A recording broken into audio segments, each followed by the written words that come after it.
اب یہی حضرت صاحب پھر سے وہی بات کر رہے ہیں. اب یہ کوئی کرنے والی بات ہے کہ سارے اقطاب جہاں کرتے ہیں کعبے کا طواف اور کعبہ کرتا ہے تیرا طواف، غوث کا طواف، اس طرح کی بات.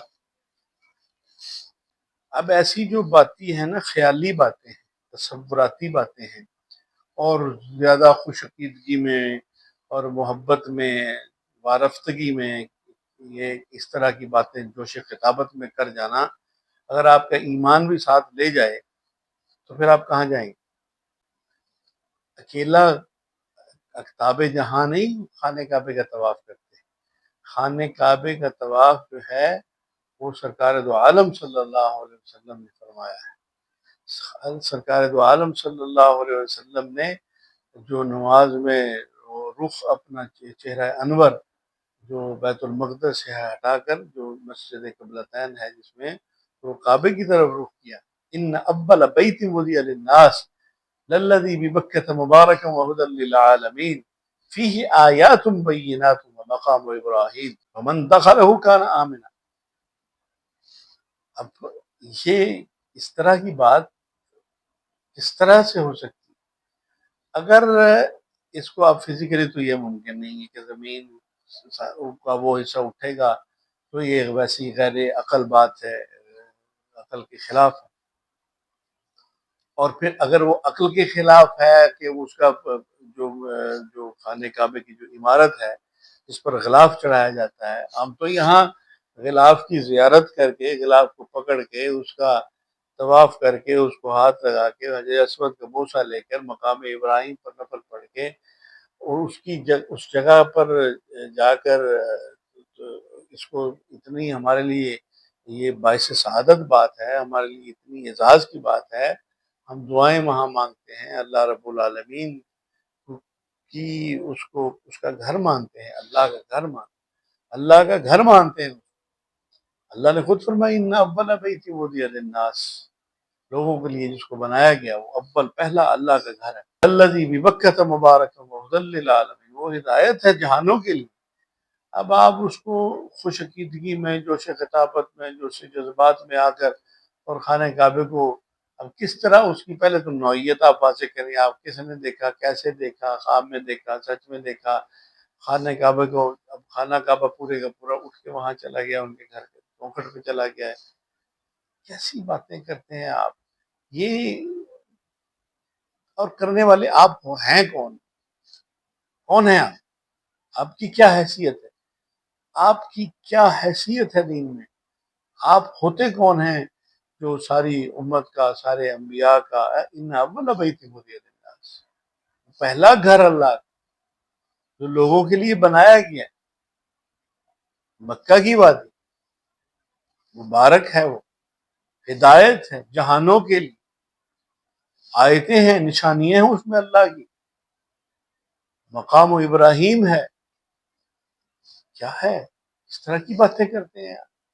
اس جگہ جس کی طرف رخ کر کے سرکار دو عالم صلی اللہ علیہ وسلم نے سجدہ فرمایا، نمازیں پڑھی وہاں پر، سر انور، سر آپ کا صلی اللہ علیہ وسلم کے جبین مبارک، پیشانی مبارک، ماتھا مبارک اس کی طرف رکھ کر زمین پر اللہ کی بارگاہ میں اپنی بندگی اور عاجزی کا اظہار کیا، سبحان ربی الاعلیٰ کہا. تو اس کا مطلب یہ، آپ پہلے تو اگر آپ اقطاب کی بات کرتے ہیں، سارا جہان وہاں پہ سجدہ کرتا ہے اس طرف رخ کر کے، تو اس سجدے کو سارے جہان کا سجدہ پھر وہ سارا جہان تو اس کی طرف سجدہ کرتا ہے اور وہ کسی اور کا سجدہ کرتا ہے اور طواف کرتا ہے. تو اس کا مطلب یہ ہے کہ اس سے بھی بڑی کوئی ہستی ہوگی جس کا وہ طواف کرتا. اگر یہ آپ تمثیلاتی طور پر کہہ رہے ہیں، تشبیہ دے رہے ہیں کسی بھی طرح سے کسی ایسی صورت میں، تو اس کی بھی کوئی حیثیت نہیں ہے. نہ تو کوئی شرعی حیثیت ہے، نہ کوئی قانونی حیثیت ہے، نہ کوئی اخلاقی حیثیت ہے، نہ کوئی عقلی حیثیت ہے. اور آپ کی عقل پر بھی ماتم کرنے کو جی کرتا ہے، تف کرتا ہے، اف کرنے کو جی چاہتا ہے. کیا تربیت کر رہے ہیں آپ؟ اس طرح سے اولیاء اللہ کی شان نہیں بنتی، اس طرح سے اولیاء اللہ کی شان آپ نہیں بنا سکتے. شان بنانے والا ہے اللہ. کسی کو عزت دینے والا ہے اللہ، کسی کو ذلت دینے والا ہے اللہ، کسی کو مقام دینے والا ہے اللہ، کسی کو رتبہ دینے والا ہے اللہ۔ وہ جس کا چاہے اس کی تمام تر عبادات کو اس کے منہ پر مار، وہ مالک الملک ہے، رب العالمین۔ وہ جس کو چاہے جو چاہے دے دے، وہ کسی کا پابند ہے، وہ کسی کے سجدوں کا پابند نہیں ہے، محتاج نہیں ہے، وہ کسی کی ریاضتوں کا محتاج نہیں ہے، وہ کسی کی عبادتوں کا محتاج نہیں ہے، وہ کسی کی وہ تو کرم ہے اس کا، جس پر وہ چاہے تو کر دے۔ تو ہمارا یہ احساس ہے، ہمارا یہ گمان ہے، خوش گمانی ہے، ہماری خوش عقیدگی ہے کہ کچھ ایسی برگزیدہ ہستیاں ہماری تاریخ میں، ہمارے جو جیسے کہ ہم پڑھتے سنتے آ رہے ہیں، تو ایسے جو اللہ کے نیک بندے ہیں وہ تو وہاں اس طرف سجدہ کر کے تو انہوں نے یہ مقام حاصل کیا ہے، یہ رتبہ حاصل کیا ہے، یہ عظمت حاصل کی ہے۔ تو اس کا یہ مطلب نہیں ہے کہ آپ خانے کعبے کے ان کو طواف کروانا شروع کر دو۔ اور اگر کسی شخص نے حالت خواب میں یہ سارا دیکھ لیا ہے تو اس خواب کی کیا حیثیت ہوتی ہے؟ خواب تو تبخیر معدہ کی وجہ سے اکثر لوگوں کو آتے ہیں، تو ہو سکتا ہے وہ شخص جس کو ایسا کوئی خواب آیا وہ تبخیر کا مریض ہو، اس کا ذہنی توازن کیا ہو، کون ہے وہ، اس کی کیا حیثیت کیا ہے۔ دیکھیں ہر بندہ جو ہے نا، وہ ہر بندہ، ایک تو ہر بندہ بات کرنے کی جو اس کی اختیار نہیں رکھتا دین کے بارے میں، کہ جو جس کا جو منہ میں آئے وہ اٹھ کے بولنا شروع کر دے، اور نہ ہر بندے کی بات جو ہے وہ اوتھینٹیکیٹڈ ہوتی ہے، نہ اس کی کوئی شرعی حیثیت ہوتی ہے کہ جو جس کے منہ میں آئے وہ بولتا چلا جائے اور بس سارے لوگ اس پر سر دھنتے چلے جائیں، اور ان کی وہ شخصیت کی عقیدت کے نام پر، اس سے ان بزرگوں کی تنقید نہیں ہوتی۔ تنقید جو ہے یہ ایسی باتیں کرنے والے کی ہوتی ہے۔ اس شخص کو سوچنا چاہیے، کچھ خوف خدا کرنا چاہیے، اس کو قرآن پڑھنا چاہیے، اس کو دین پڑھنا چاہیے، اس کو رسالت مآب صلی اللہ علیہ وسلم کی حیات طیبہ، آپ کی زندگی، آپ کا اسوہ حسنہ، آپ کی سیرت پاک کا مطالعہ کرنا چاہیے کہ آپ صلی اللہ علیہ وسلم نے کیا ایسی کسی بات کی طرف کسی کو اشارہ دیا، کسی کو راغب کیا، کوئی ایسی بات۔ خود سرکار دو عالم صلی اللہ علیہ وسلم سے بڑھ کر کون ہو سکتا ہے کہ آپ کا طواف نہ کرے کب، اور آپ یہ ماورائے عقل، ماورائے فہم، ماورائے شریعت، ماورائے کامن سینس، عقل عام کے تقاضے، کسی بھی پیمانے پر یہ بات پوری نہیں ہو سکتی۔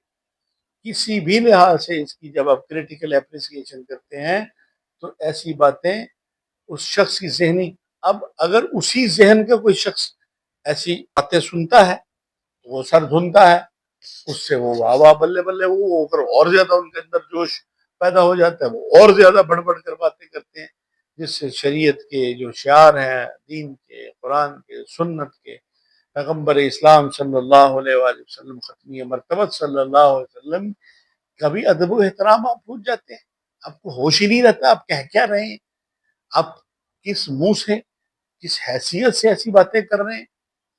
خدا را اہل سنت کو سوچنا چاہیے، ایسے لوگوں کی گوشمالی کرنی چاہیے، ان بڑوں کو ان کو بٹھا کر پوچھنا چاہیے، اہل سنت کے بڑوں کو پوچھنا چاہیے، بٹھانا چاہیے کہ بھائی آپ کون ہیں، آپ کیوں دین کے نام پر یہ ساری ایسی باتیں کر کر کے، آپ اپنی عقیدت سے ان کے ساتھ جس طرح بھی محبت رکھتے ہیں وہ آپ کا ذاتی معاملہ ہے، لیکن اگر آپ کی محبت آپ کو ایسے لیول پر لے جاتی ہے جس سے آپ اپنا ہی نہیں دوسروں کا بھی ایمان خراب کر رہے ہیں، دوسروں کے بھی عقائد خراب کر رہے ہیں، تو پھر آپ کو کیا سزا دینی چاہیے؟ کون دے گا سزا؟ تو اللہ ہی دے گا، جب دے گا وہ تو جو اس کی جرم کی جو بھی سزا اللہ دے گا وہ تو ایک یوم حساب کی بات ہے، لیکن یہاں پر بھی تو کوئی حد لاگو ہونی چاہیے، کوئی حد ہونی چاہیے بات کرنے والے کی، کوئی ایسی بات جس کے اوپر ساری امت کا اجماع ہو وہ بات کریں، آپ دین کی بات کریں، دین کی، اللہ کی بات کریں، اللہ کے رسول کی بات کریں، آپ اللہ کے ولیوں کی بات کریں، ان کی سیرت، ان کے واقعات،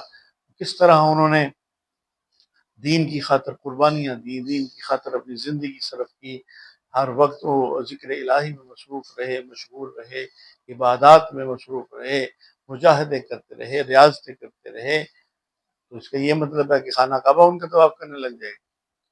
یہ بے پر کی اڑانا، یہ گویا کہ آپ کی خود کی ذہنی صحت اور آپ کی جو اس طرح کی باتوں کو مانتے ہیں ان کو جسٹیفائی کرنے کی کوشش کرتے ہیں، خود ان کی ذہنی جو حالت ہے اس کو پرکھنا بڑا ضروری ہے. ان کا کسی مستند معالج سے، حکیم سے، کسی طبیب سے ان کی تشخیص ضرور کروائیں کہ یہ شخص کس حالت میں ہے. تو ہم یقیناً اس کی نبض دیکھ کر آپ کو بتا دیں گے کہ یہ کس دباؤ میں، کس حالت کی وجہ سے یہ ایسی باتیں کر رہا ہے.